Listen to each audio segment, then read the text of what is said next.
सप्तऋषि। रात का समय है। वो देखो, आकाश में टिमटिमाते वो 7 तारे असल में सप्तऋषि हैं। सातों ऋषि ध्यान में डूबे हैं और इसी समय शुरू होती है एक कहानी। सुनोगे? इन सातों ऋषियों में से एक ऋषि के पास एक छोटा बच्चा आता है और बहुत प्यार से उनसे ऐसे लिपट जाता है जैसे पहले से जानता हो। ऋषि का ध्यान फिर भी भंग नहीं होता। उनकी आंखें बंद हैं और उनके चेहरे पर अपार शांति है।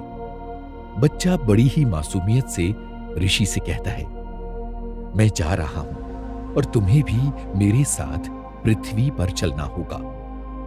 श्री रामकृष्ण परमहंस अपना ये सपना सुनाते हुए बताते थे कि वो ऋषि थे विवेकानंद और वो बालक थे वे स्वयं।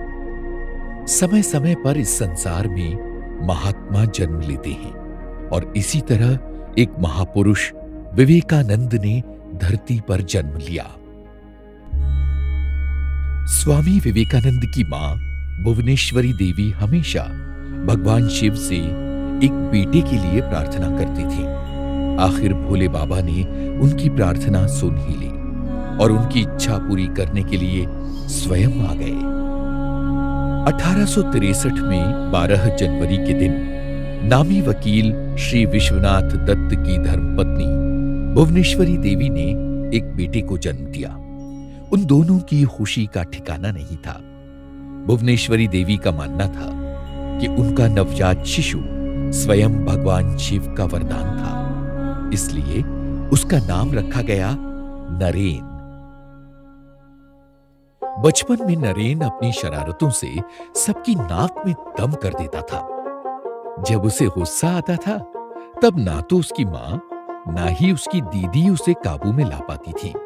उसके हाथ में जो भी आता था वह उसे फेंक देता था।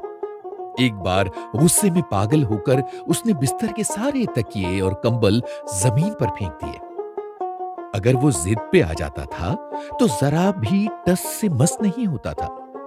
जब कोई भी तरीका काम नहीं करता था तब नरेन की मां उसे पकड़कर उसके सर पर ठंडा पानी डालती जाती थी और शिव शिव शिव बोलती जाती थी। इस उपाय से नरेन का गुस्सा तुरंत ठंडा पड़ जाता था।